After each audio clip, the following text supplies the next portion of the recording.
Senhor nosso Deus, te agradecemos, Pai, pela oportunidade de estar de volta aqui, Senhor, para falar com estes irmãos. Pai, abençoa-nos, Senhor, nesta lição que começamos, essa revista que começamos, mais um trimestre, Senhor, que falamos acerca de Ti. Ajuda-nos a ser sábios, úteis à Tua casa, à Tua obra. No nome de Jesus, nós te pedimos essa bênção para mim, para o Diego, para o Rony, para toda a equipe, Senhor, e principalmente para esses que nos assistem. Nós te pedimos em nome de Jesus. Amém.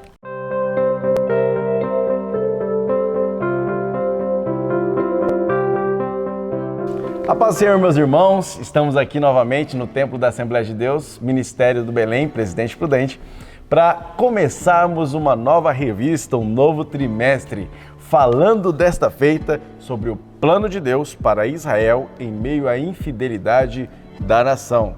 Tema quente aí para nós tratarmos sobre um período histórico importante no tempo de Israel, no tempo em que Israel se formava como povo.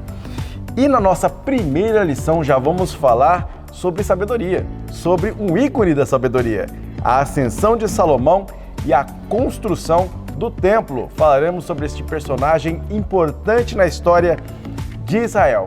E meus irmãos, já vou antecipando que se você não se inscreveu neste canal, por favor, nos dê essa honra, se inscreva, ative o sininho de notificação, curta, comenta aí se você está gostando dessas aulas, como foi o seu trimestre passado. E nós podemos aí, durante todo esse próximo trimestre, contribuir para o seu aprendizado bíblico. O texto áureo desta nossa primeira lição, falando sobre a ascensão de Salomão e a construção do templo, vai dizer o seguinte em 1 Reis 8:11. E não podiam ter-se em pé os sacerdotes para ministrar, por causa da nuvem, porque a glória do Senhor enchera a casa do Senhor. A verdade prática vai dizer o seguinte: o pedido de sabedoria feito por Salomão a Deus aponta para a maturidade espiritual que Deus deseja para os seus filhos.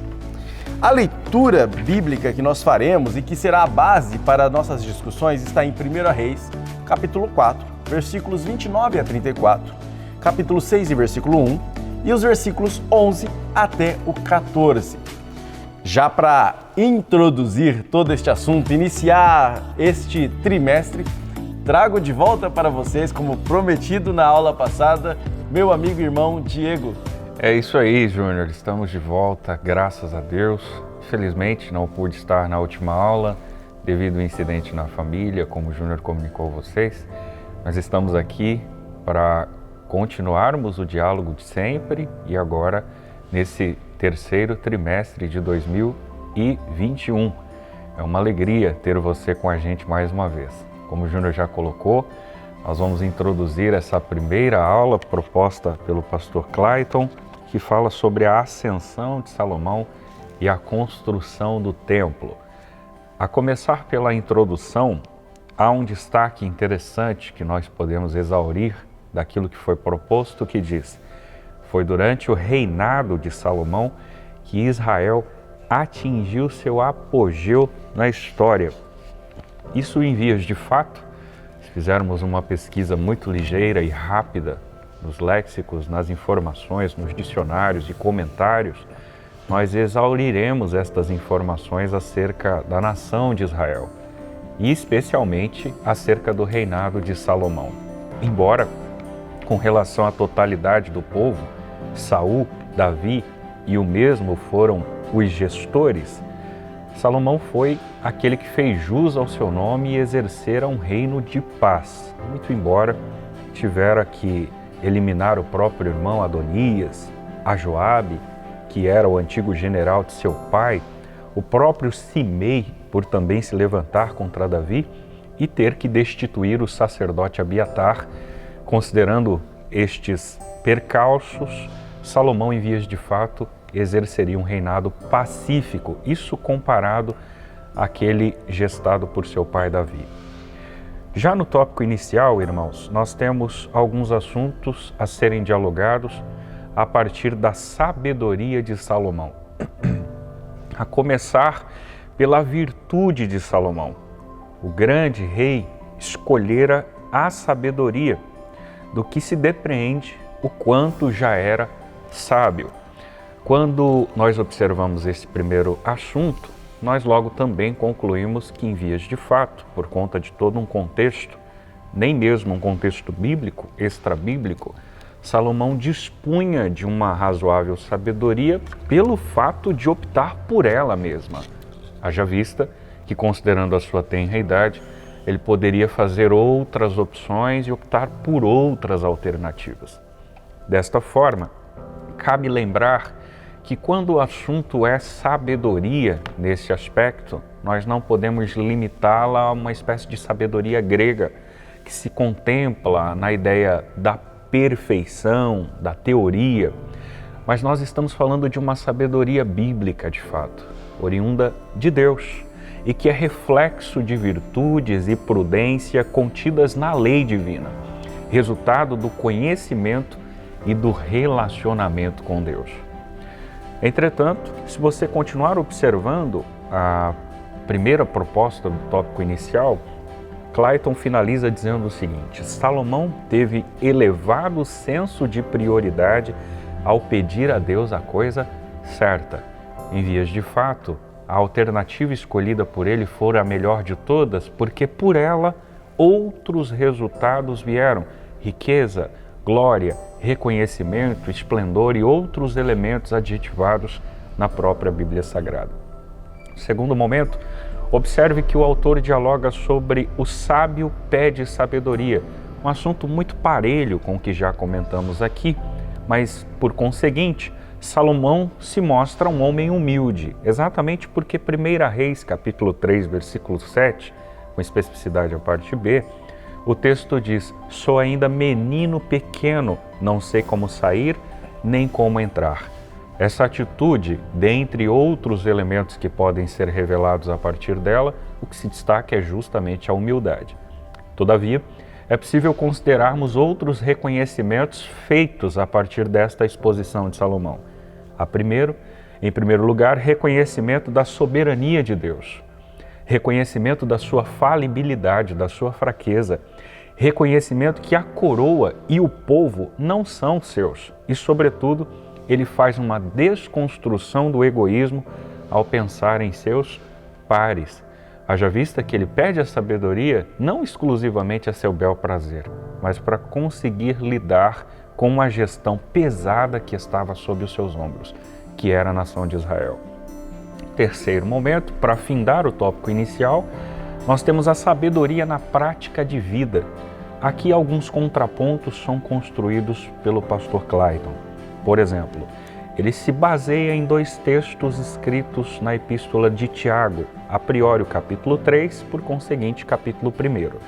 Capítulo 3, verso 15, Tiago parece dialogar sobre uma falsa sabedoria, que inclusive vai derivar a inveja, sentimento faccioso. Ela não vem de Deus, pelo contrário, é terrestre, animal e diabólica.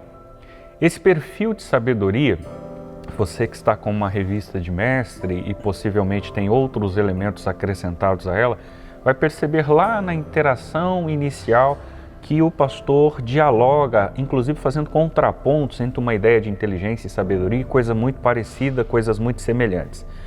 O fato é que quando a gente fala sobre essa ideia da sabedoria mais pelo viés da esperteza, nós poderíamos defini-la como uma sabedoria maliciosa, ardilosa, maquiavélica, que quer levar vantagem em tudo.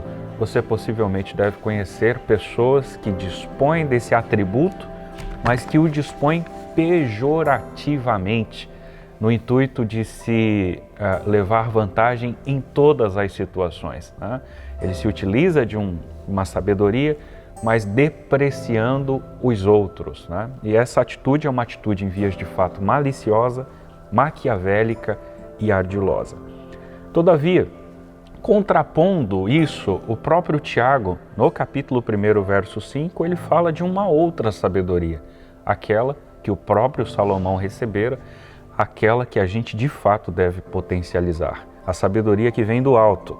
E as características desta virtude que vem do alto são pureza, pacificação, prudência, benevolência, misericórdia, bons frutos, imparcialidade e sinceridade.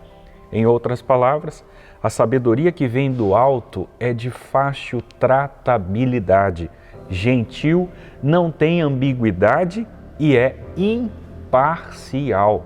Essa é a sabedoria da qual Salomão, no contexto veterotestamentário, recebeu, e esta é a sabedoria que o contexto do Novo Testamento propõe que eu e você possamos obtê-la.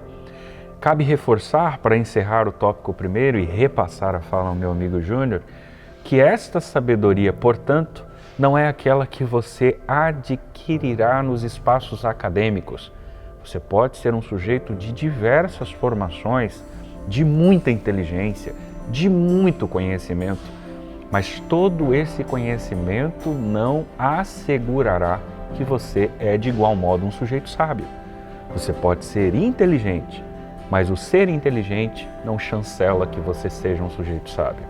Agora, é muito provável que se você for um sujeito sábio, você vai trafegar por trilhas que também o tornem um sujeito inteligente, a partir do conhecimento humanístico, cultural e principalmente espiritual. Ok? Tópico 2, e agora eu passo a palavra ao meu amigo Júnior, que vai dialogar com vocês o tópico de número 2, a consolidação do poder. Diga lá, Júnior. Sábias palavras, Diego, sábias palavras. Olha só, meus irmãos, o tópico 2 vai falar sobre a consolidação do poder de Salomão. Nós temos 2 tópicos aí interessantes que falam sobre a glória do reino de Salomão e fala sobre uma importante advertência. O orgulho precede a ruína. De primeiro momento, Salomão herdou uma bênção enorme de Davi, né?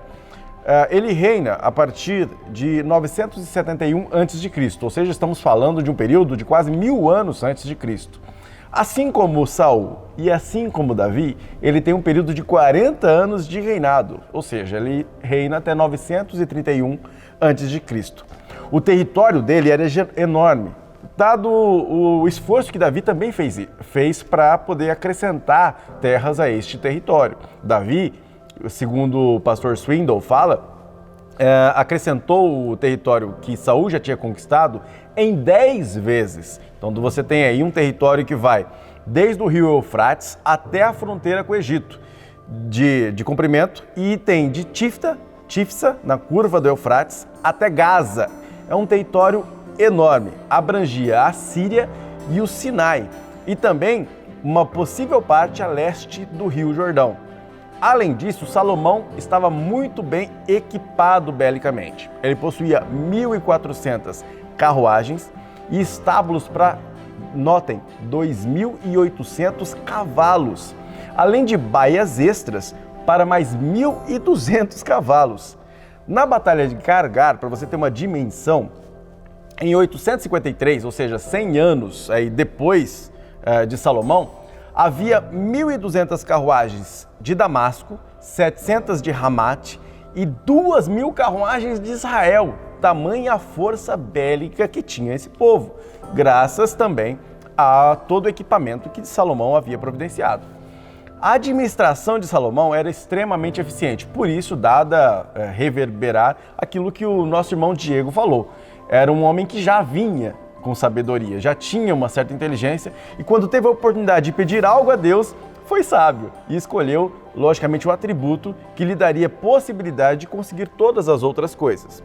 A administração de Salomão é muito parecida com o estilo governo egípcio, que na época era conhecida como a nação mais avançada, né, no período dos faraós, no período aí 1000 anos antes de Cristo. Nós temos dentro do Egito uma civilização extremamente avançada. Enquanto os judeus sequer tocavam em um corpo morto, os egípcios já faziam autópsia, né? Eles já faziam testes de gravidez nesse período. Então, para vocês terem uma ideia do tamanho da inteligência egípcia na época, Salomão ultrapassou isso, ultrapassou essa sabedoria e inteligência e reuniu dentro da sua administração chefes de Estado, secretários, um comandante militar, um supervisor de trabalhos forçados, sacerdotes reais, um escrivão para assuntos internacionais e vários chefes de distritos. Ele tinha 12 governadores regionais que supriam mensalmente o governo central, que era o governo exercido por Salomão. Uma estrutura que era muito parecida com a egípcia, ao ponto, inclusive, de que Salomão casou-se com a filha de um faraó, né? E, com certeza, teve contato com essas culturas, estes modos de governo. Salomão, ele lucrava principalmente com o comércio estrangeiro, um pedágio, com exportação de cobre refinado e também da tributação dos reinos que ele conquistava. Nós podemos perceber aí que a glória do reino de Salomão era enorme e fazia inveja a muitos países vizinhos. Além disso, havia o comércio de importação e exportação de cavalos e carruagens, uma especialidade do reino de Salomão. Esse território que já havia sido estendido por Davi em 10 vezes foi ampliado, mas principalmente potencializado economicamente por Salomão. Quem lembra aí dos filmes falando sobre as minas do rei Salomão? Porque a quantidade de ouro era realmente proverbial, era enorme, né? E nós temos que essa riqueza fez com que o reino de Israel vivesse esta paz, do que o nosso irmão Diego disse. E esses reinos, essas governanças de Davi e Salomão, principalmente, faziam gerar saudade, saudosismo no povo quando eles estavam no período do exílio. Portanto, esse governo inteligente, diplomático, trouxe paz e segurança ao povo. O problema é que, geralmente, quando o povo está em muita paz e segurança, acontece algum problema. E na história de Israel, é um vai e vem de problemas enorme. O que prejudicou Salomão foi que essa glória desse reino fez com que o orgulho subisse ao seu coração. Existe um filme clássico já, que a maioria já deve ter assistido. Eu sou da década de 90, né? Então vai lembrar deste filme. Chama-se O Advogado do Diabo.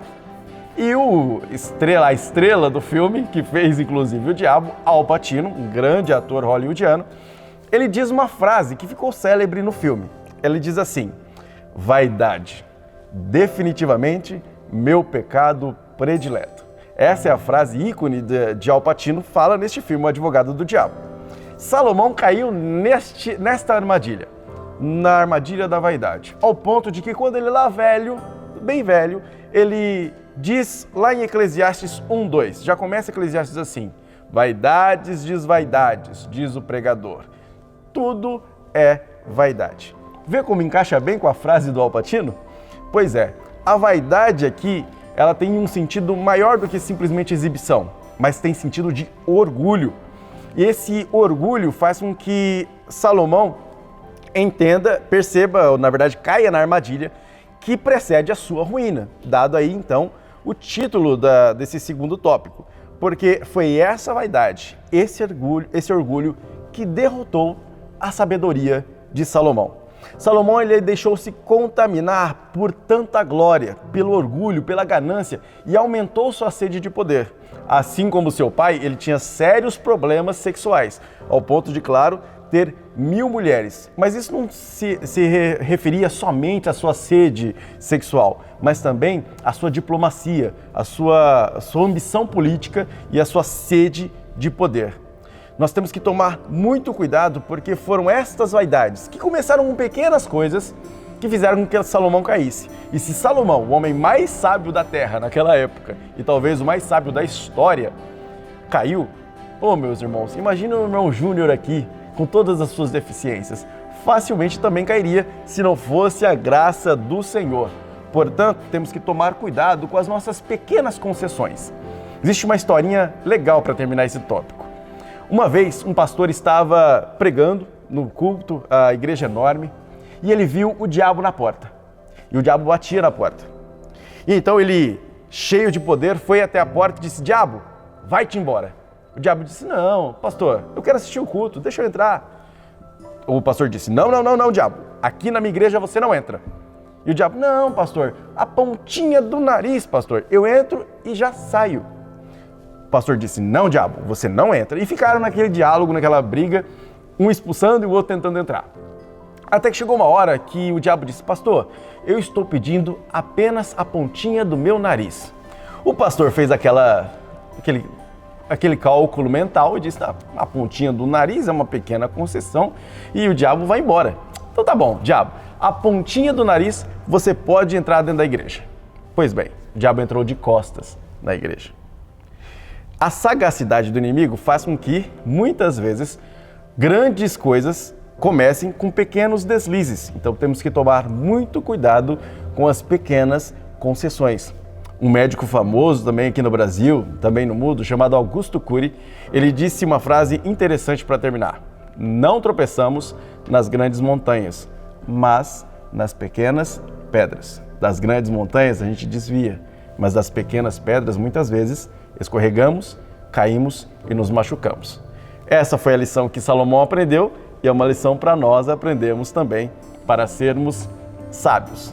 Mas aí eu volto a palavra ao meu amigo Diego para trazer mais um tópico interessante, vocês falando especificamente agora da construção do famoso Templo de Salomão. Fala aí, Diego.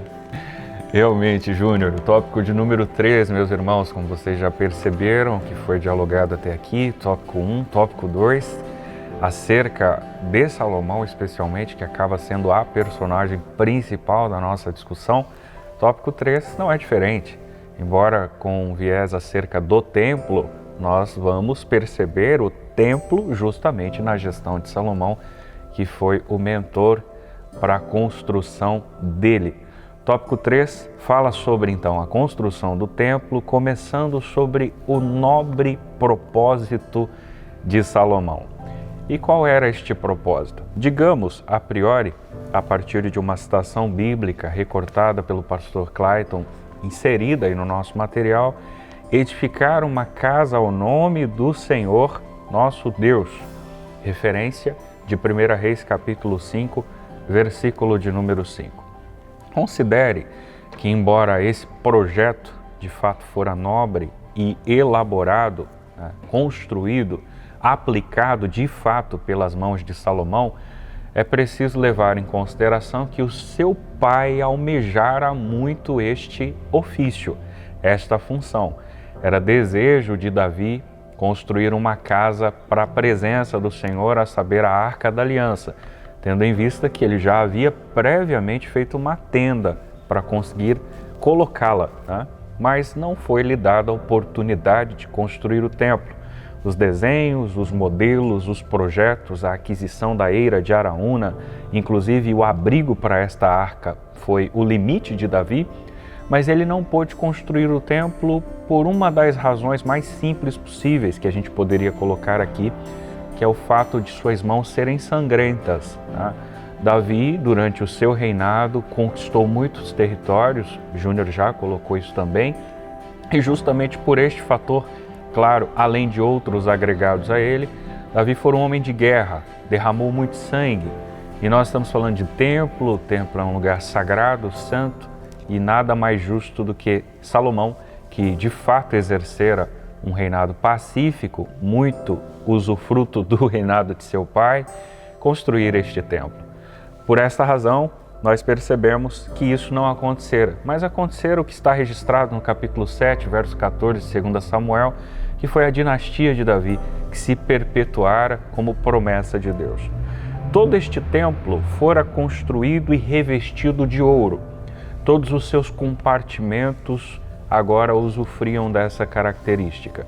Desde o pórtico, você tinha ali uma metragem de aproximadamente 4,5 metros, que seria o que chamamos de vestíbulo, ao lugar santo, com 18 metros, tendo o altar do incenso, a mesa da proposição, o candelabro de ouro, até o lugar santíssimo, que se ultrapassava por um véu.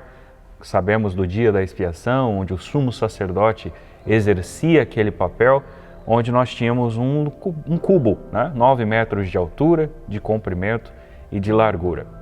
Ali estava a Arca da Aliança, a tampa chamada propiciatório, e o sumo sacerdote aspergia o sangue para perdão do pecado do povo. Todos estes elementos, em seus respectivos compartimentos, externo e interno nestas duas divisões, eram revestidos de ouro puro. Isto embeleza o templo e, de fato, o caracteriza como uma das maravilhas daquele mundo antigo. Num segundo momento, Observe que o pastor Clayton destaca um outro elemento com relação ao templo, mas um elemento absolutamente cristão e contemporâneo. O templo, agora dialogado no ponto de número 2, não é mais o templo construído por mãos humanas, né?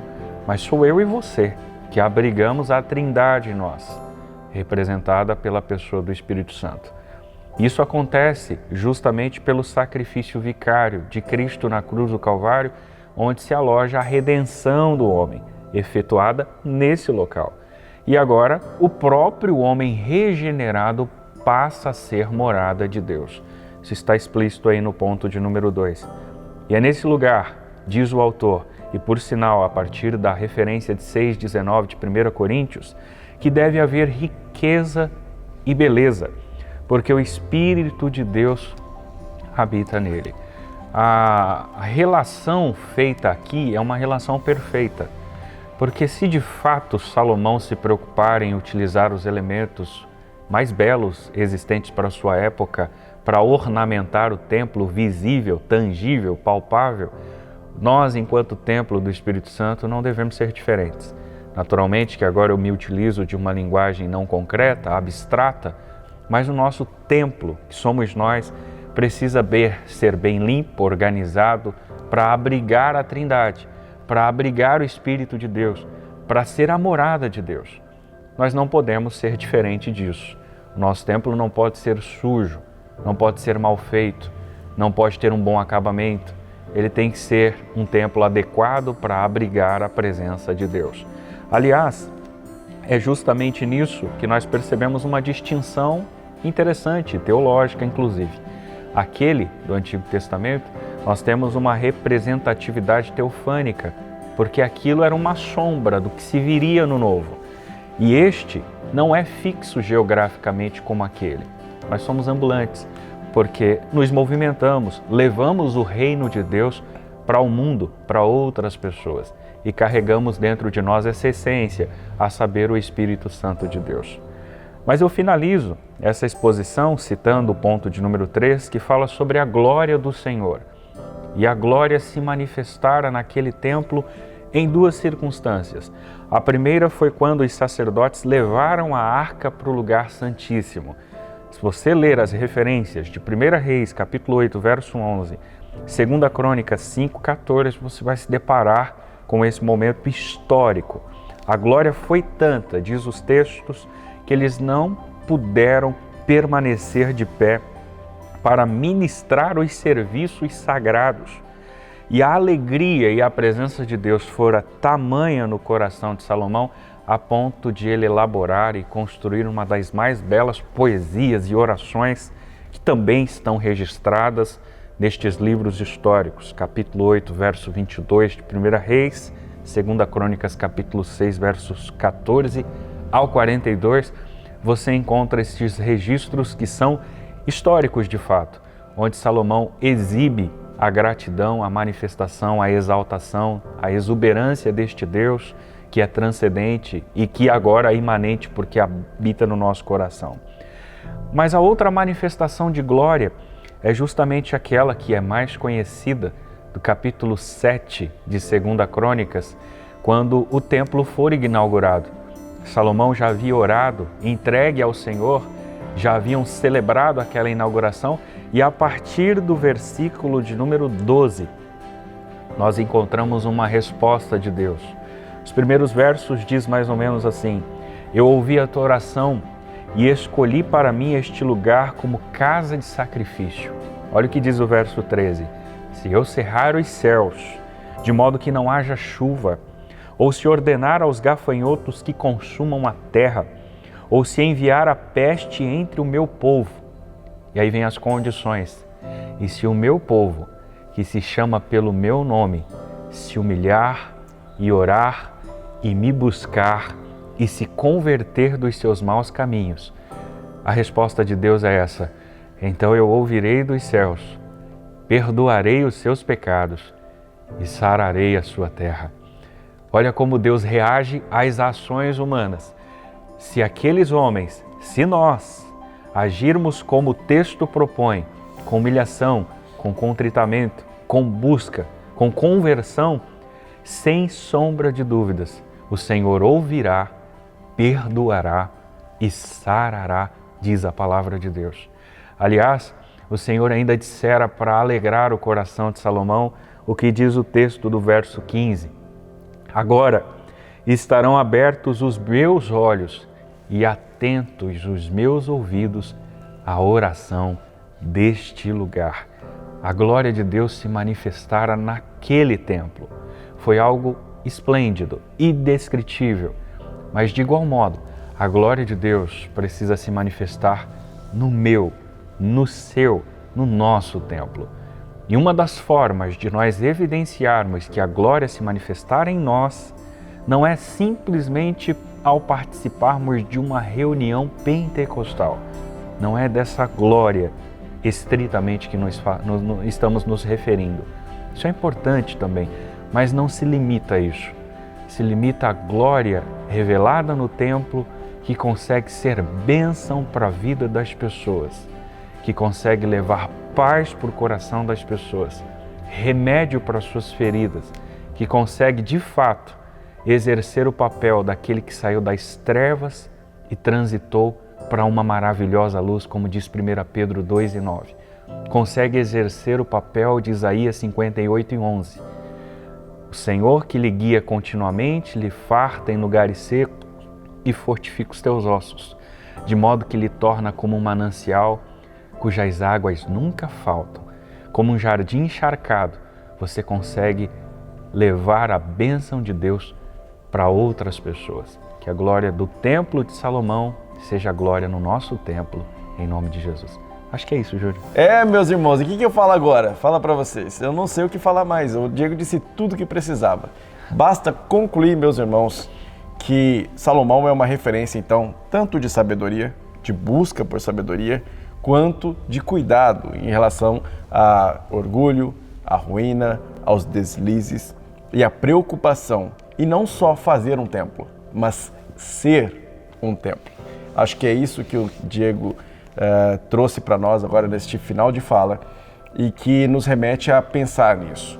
Nós buscamos a glória de Deus, portanto o templo somos nós. Que o nosso templo, que nós sejamos este reflexo da glória de Deus, não nossa, porque não nos importa a nossa glória. Na verdade, importa é que sempre a fala de João Batista seja atual, contemporânea e fática em nossa vida. Que ele cresça e que nós diminuamos. Seja templo de Deus nesta terra, lugar onde as pessoas buscam paz, segurança e a glória de Deus manifesta. Tá bem, meus irmãos? Então encerramos aqui essa lição, trazendo de novo para você aquele incentivo.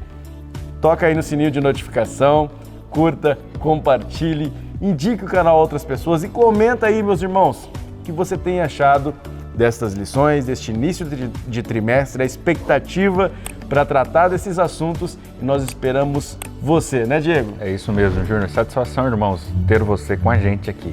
Sem vocês, não faria muito sentido essas exposições.